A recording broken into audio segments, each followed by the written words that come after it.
우리는 감사는 우리의 신앙의 핵심적인 주제라고 얘기할 수 있습니다. 감사라는 말은 어떤 면에서 우리의 성도의 일상의 언어, 또 천국의 언어가 감사가 아닌가 그렇게 생각이 됩니다. 내가 신앙생활이 지금 건강한가 건강하지 않는가를 점검해 볼 수 있는 기준이 있다면 감사일 것입니다. 여러 가지가 있을 수 있지만 감사하고 있다면 건강한 상태라고 볼 수 있습니다. 우리는 감사와 불평 사이를 오고 가죠. 어떤 데는 감사하고 어떤 데는 불평이 일어나는 이런 두 사이에서 어느 쪽으로 더 기울어지느냐의 싸움을 우리는 매일 하고 있습니다. 감사할 수만 있다면 그러니까 감사는 결국 우리의 선택이라고 볼 수가 있는 것이죠. 자, 오늘 이 본문은 이제 굉장히 짧아서 읽기가 너무 간단했는데요. 주기도문의 한 대목입니다. 여러분 우리가 잘 아는 것처럼 주기도문은 주옥 같은 예수님이 가르쳐 주신 기도죠. 한 대목을 놓칠 수가 없습니다. 단어 하나하나를 놓칠 수 없을 만큼 이 주님이 가르쳐 주신 기도가 얼마나 함축되어 있는, 그리고 우리의 삶의 전반에, 신앙의 전반에 관련된 그런 메시지를 담고 있는데요. 우리가 이거 잘 알고 있는 것처럼 주기도문은 두 파트로 나누어져 있죠. 한 파트는 하나님에 대해서 기도를 드립니다. 세 가지 기도가 나오고요. 또 우리 사람을 위한 기도가 후반부에 나옵니다. 크게로 하면 세 가지죠. 하나는 하늘에 관련된, 하나는 땅에 관련된 그런 기도입니다. 두 사이는 분리되어 있는 게 아니고 하나라고 볼 수가 있습니다.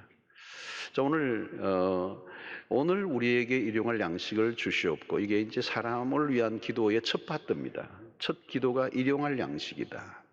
먹는 것의 문제를 기도의 제목으로 가지고 오게 하셨습니다. 일용할 양식을 위하여 기도하라. 이것이 주기도문에서 첫 번째 그런 토픽이라고 할 수 있습니다. 자, 먹는 문제죠. 일용할 양식, 현실적인 문제를 가지고 나옵니다.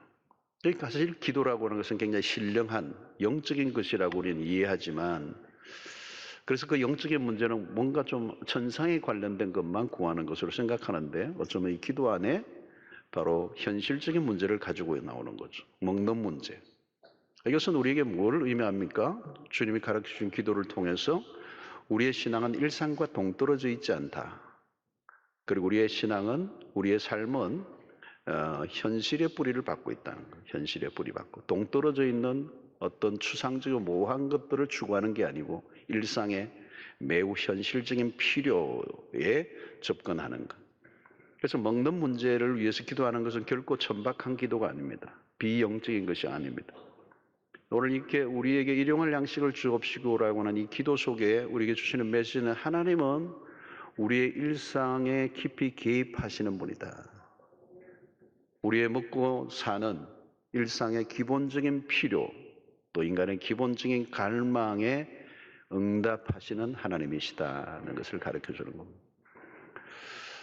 자, 여러분, 우리가 예수님의 공생애를 보아도 먹는 문제가 늘 대두되었습니다.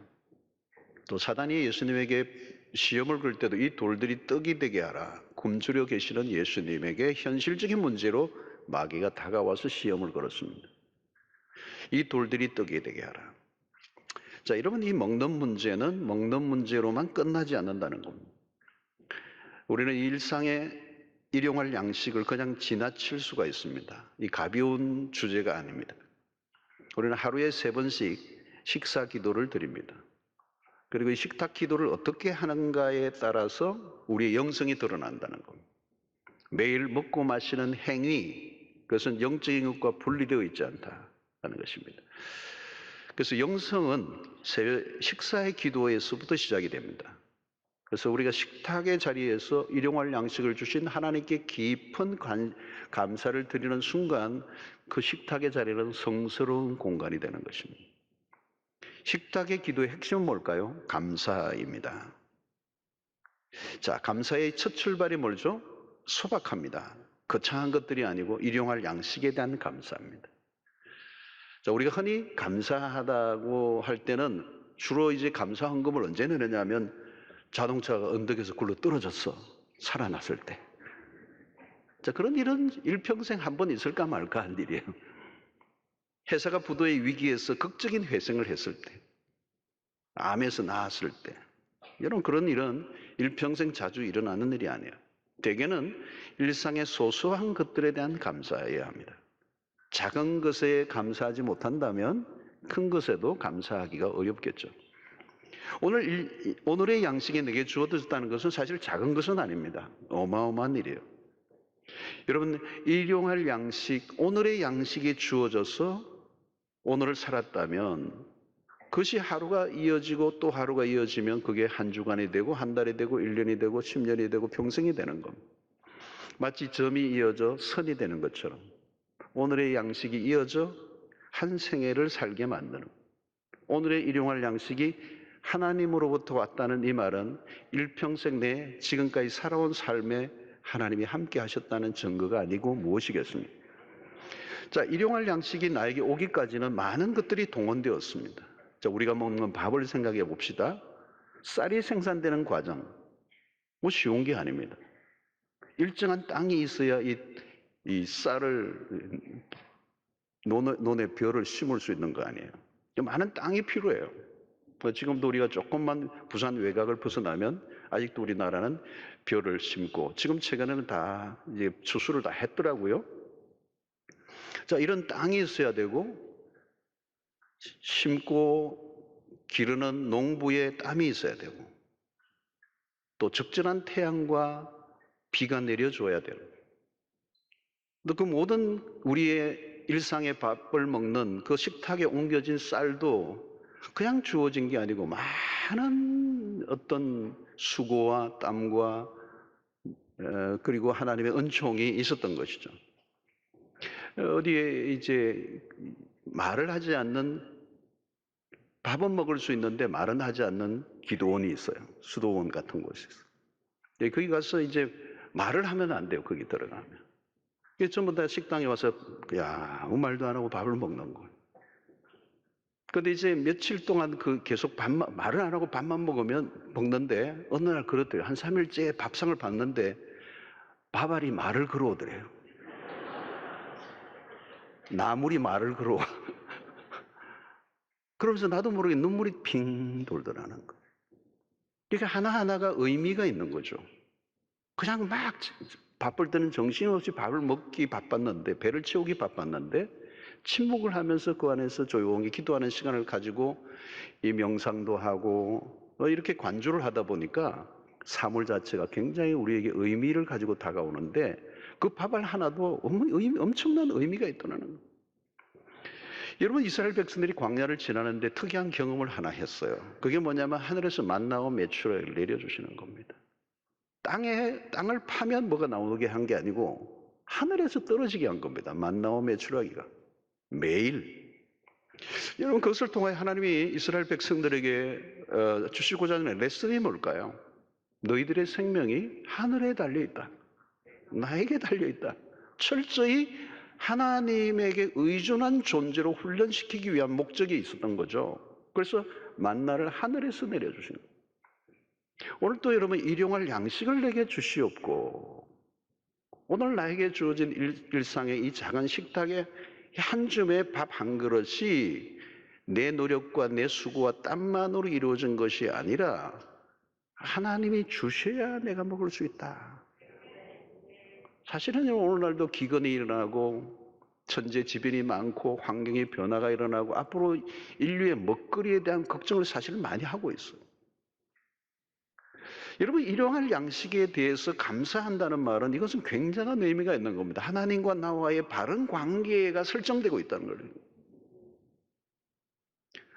당연한 것이라고 여길 수도 있지만 당연하게 여기지 않고, 여러분, 공기와 물을 어떻게 당연하게 우리가 막 그냥 들이마시고 있지만 그게 당연한 게 아니란 말이죠.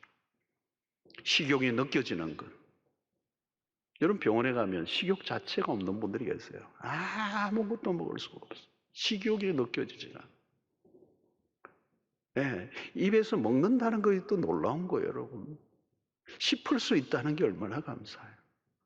소화를 시킨다는 게 놀라운 것입니다. 오늘 하루 살아있다는 것은 하나님의 은총입니다. 일용할 양식에 대한 감사는 모든 것이 하나님으로부터 왔음을 인정하는 태도. 그러므로 일용할 양식은 오늘 주님이 가르쳐 주신 이 기도의 응답인 거죠. 일용할 양식을 내게 주시옵고라고는 이 주기도문에 대한 하나님의 진실하신 응답. 그 응답에 대한 감사가 우리 안에 있다면 그것은 하나님과 나와의 바른 관계가 설정되어 있다는 것을 의미하는 것이고, 우리는 전적으로 그분에게 의존된 존재라는 것을 밥을 먹을 때마다 식탁 앞에서 우리가 인정하게 되는 것입니다. 자, 일용할 양식에 대한 기도는 겸손한 기도예요. 어쩌면 오늘 거대한 자본주의적 세상 속에서 자본을 축적한 것을 자랑으로 여기는 세상에서 일용할 양식은 지극히 초라해 볼 수가 있습니다. 현실과 전혀 어울리는 기도처럼 보이지 않아요. 일용할 양식.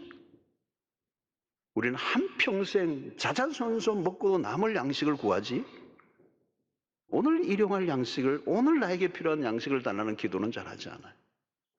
그러니까 이 기도는 인간의 본성과 아주 이렇게 배치되는 기도라고 볼 수가 있습니다. 어쩌면 오늘 시대적 흐름에 맞서는 기도라고 얘기하는 거죠. 일용할 양식에 대한 감사는 과욕을 거부하는 것입니다. 일용할 양식 이상은 여분으로 주신 거예요. 여러분, 우리가 아무리 많이 주어줘도 한 사람이 하루에 먹을 수 있는 양은 정해져 있습니다. 하루 3끼예요. 가끔 5끼 먹는 사람도 있긴 합니다만, 감사는 오늘 먹을 것에 대한 반응이에요. 그래서 주기도문에는 일용할 양식으로 충분하다는 고백이 그 기도 안에 있는 것입니다. 여러분, 오늘날 감사가 희귀해진 이유는 뭘까요? 결국은 탐욕이 원인입니다. 필요가 채워져도 불평하는 것이죠. 그래서 우리 주님은 우리의 필요를 충분히 채워주시는 분이에요. 성경을 보면 하나님은 인색한 분이 아니고 일용할 양식을 주시되 충분히 주십니다. 이스라엘 백성들이 광야에서 만나를 주실 때도 마찬가지 충분히 주셨어요. 배불리 먹게 하셨어요. 광야에서도 베세다 들판에서도 5,000명을 먹이고도 다 배불리 먹고 12광주리에 남게 하시는 하나님은 풍성하신 분이시라는 거죠. 여러분, 오늘 이 에덴 동산에서 인간이 경험했던 첫 번째는 뭘까요? 여러분, 모든 것을 다 지으시고 난 다음 과일과 채소와 먹을 것들이 그 즐비한 상태 다 만드시고 난 다음에 인간을 마지막에 창조하셨어요. 그건 뭘까요? 누리라는 거예요. 누리라는 거. 오늘도 여러분, 죄로 인하여 이 세상이 척박해지긴 했지만 여전히 이 세상은 자세히 보면 풍성해요. 여러분, 바다에도 가면 끝도 없이 잡아 올리잖아요. 끝도 없이 먹고 또 먹고. 부산에 여기 밀락동만 가도 고기가 늘 펄떡거려요. 끊임없이 잡아와요. 요즘 동해안에 유명한 어류가 하나 있는데 그게 뭐냐면 도루묵이라는 게 있어요. 아시죠, 여러분? 저 동해안에서 주로 만나요. 도루묵이에요.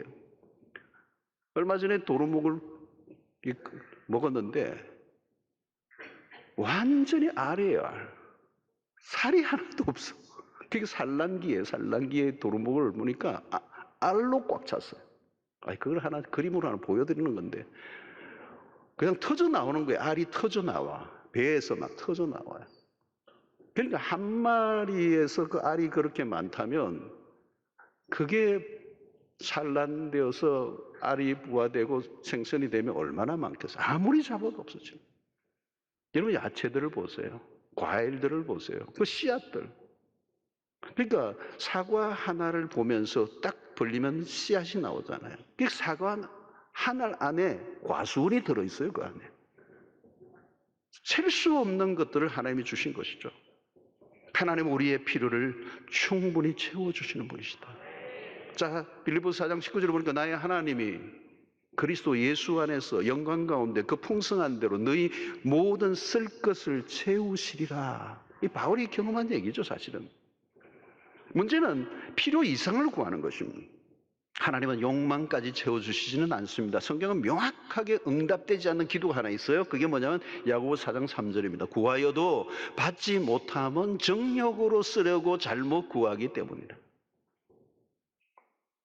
여러분, 우리에게 필요한 영양분을 섭취하는 건 좋아요. 그러나 너무 잘 먹기 위해서 기본 이상을 추구하는 것은 경계해야 합니다.